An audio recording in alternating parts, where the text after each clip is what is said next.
Hey guys, welcome back to another video. Kels.michelle here. What's up?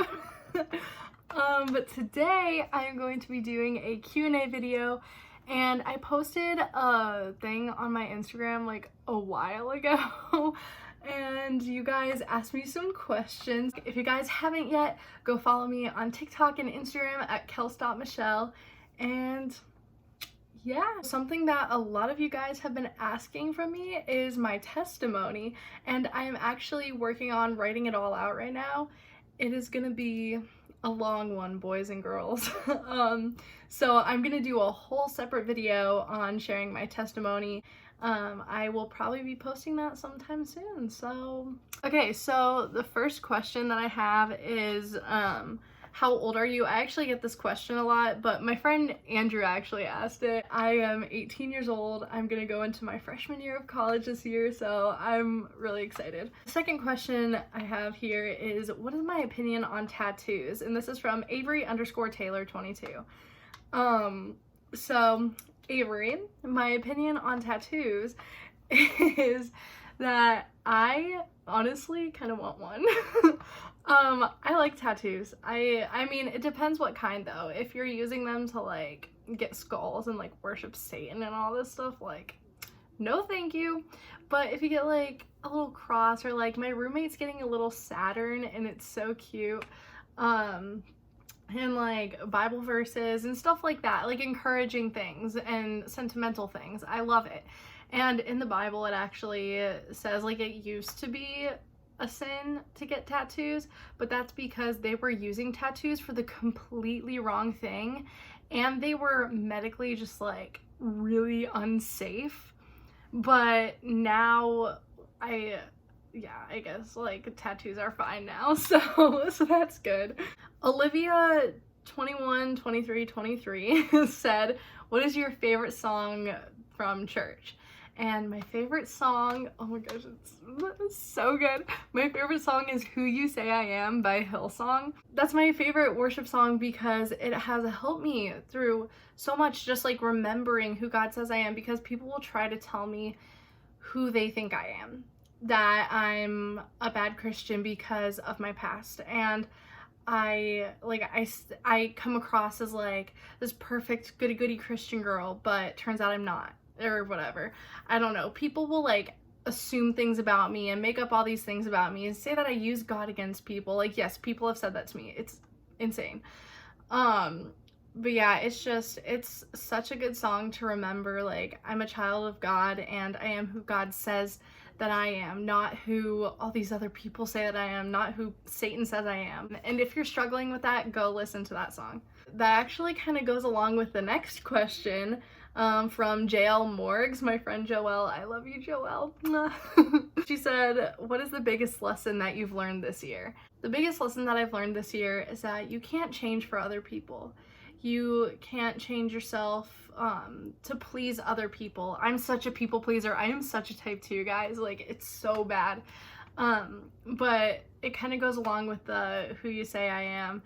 And also the song Rescue has helped me a lot this year by Lauren Daigle. I just went through a lot this year with like my car accident happening and like a bad friend group, and I felt like I had to change myself. And it's not their fault, but I felt like I had to change myself for those people. I wanted to feel loved by them, but the truth is that I really just needed to know that I was loved by God, and God loved me where I was at, and he loved me through my struggles. Romans 5:8 says, I loved you at your darkest. It was just a really hard year, honestly. And that's probably the biggest thing that I learned this year, is that I can't listen to what other people say about me, and I can't change for other people. And I need to stay true to who God says I am and listen to who God says I am. Okay, so the next question is from my friend Emily. Her username is Legit Kindness, which I love that.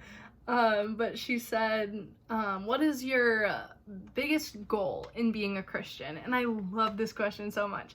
My biggest goal in being a Christian is to just set an example for other people and show others God's love and what it means and what it feels like to be loved by God.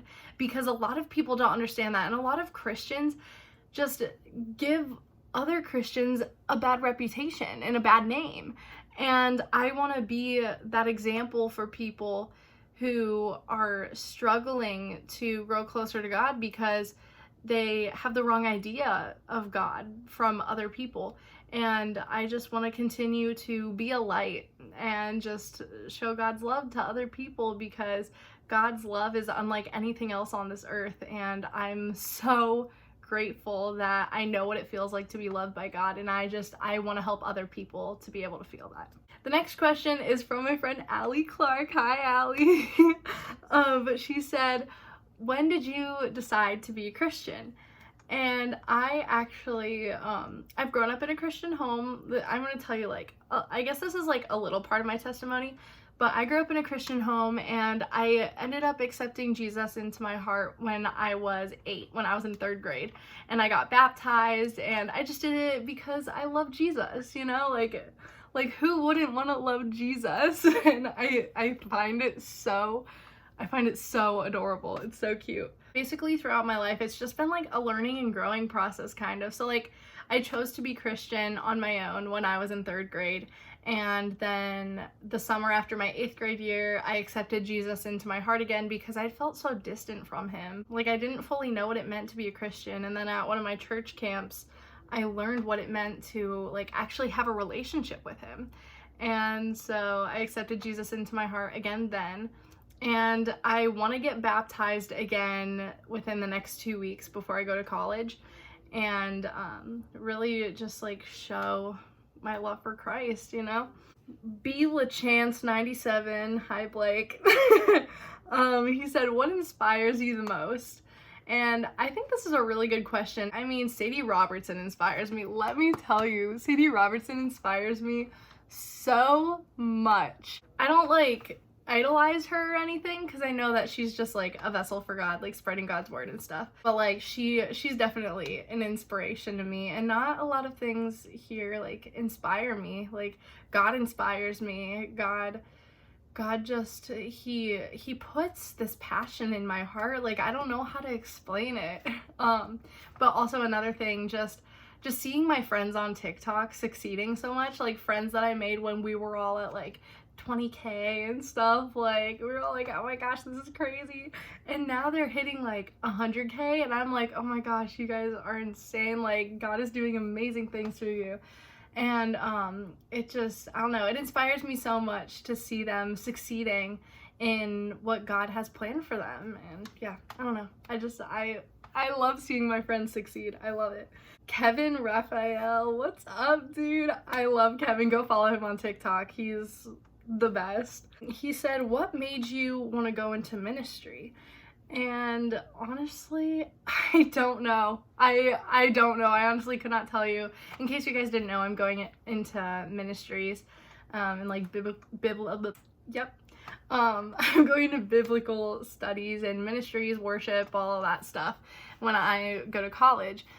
And it took me a while to decide. I actually decided in March. I really felt God working in my heart so much at the time, and I had just been like working through my concussion at physical therapy and my PTSD and all that stuff, and I really just felt God putting it on my heart to go into ministry. But I was having doubts because I'm a girl, obviously, and you don't see a lot of girls in ministry, you don't see a lot of women in ministry.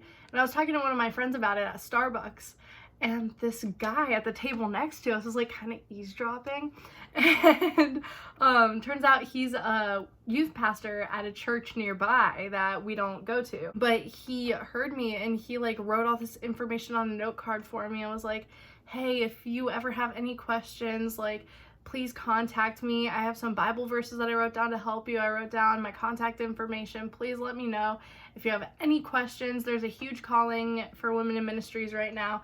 And that was just like the biggest sign from God that God's ever given me.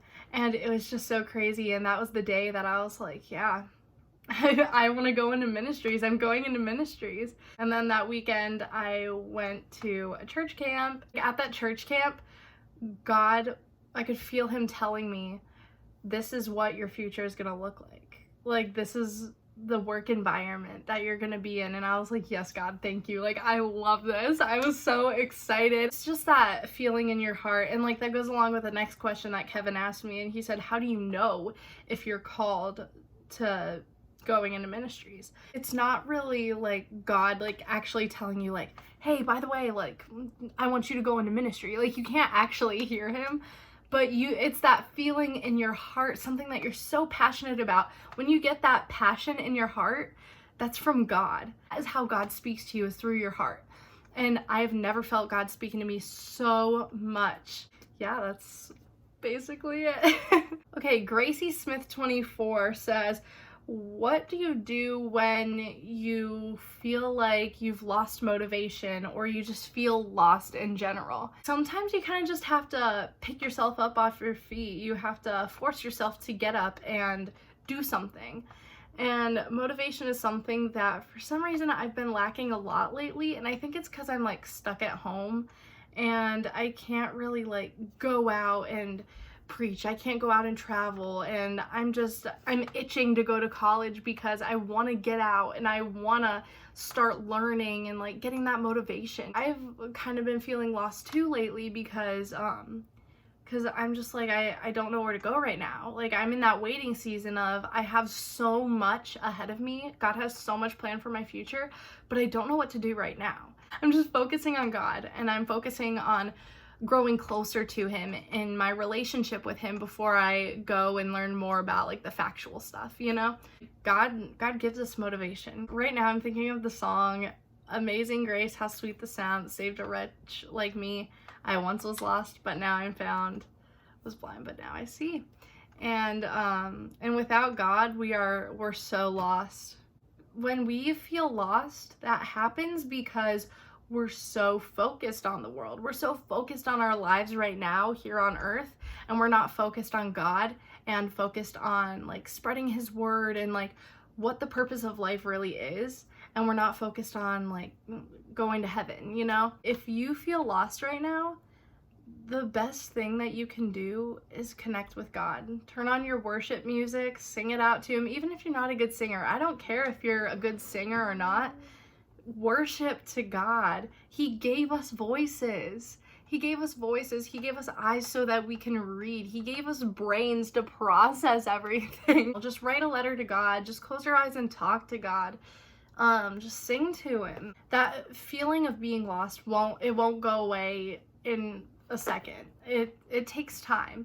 And I felt so lost more than ever this year. I totally lost myself. Over the quarantine, I have slowly but surely like gotten so much closer to God, and I am where I'm at right now, and I'm just so thankful that God was able to pick me up from such a low place when I needed him the most. And yeah, COVID sucks. It really sucks. But it saved me. The last question is from, I'm gonna try to figure out how to say this. Is it Kyrona Holmes? They said, are you involved with Young Life? And yes, I am. I recently got involved. Actually, this year I started going to some Young Life activities. I do a bunch of stuff with my church. My church doesn't do Young Life, but we have recently partnered up with another church who does Young Life, and so we started doing stuff with them, and it was really cool. Guys, get involved with your church as much as you can. Like going to church doesn't determine your relationship with God, but it is a great way to continue to grow with God, and it's a great way to have other people keep you accountable and just surround yourself with really godly people. So that's all the questions that I have for today. I hope that you guys enjoyed this video. I hope that you learned something, not just about me, but about yourselves and about God, and I hope that I was able to help you in some kind of way with this video. That's my goal with every single video that I post, is that I'm able to help someone. Comment down below any more video ideas that you have, what you want to see from me, any questions for another Q&A video. I love you guys so much, and I know I say that I love people a lot, but I do. I love you guys, and I hope that you have an amazing day, night, whatever it is. So yeah, bye guys. Mwah.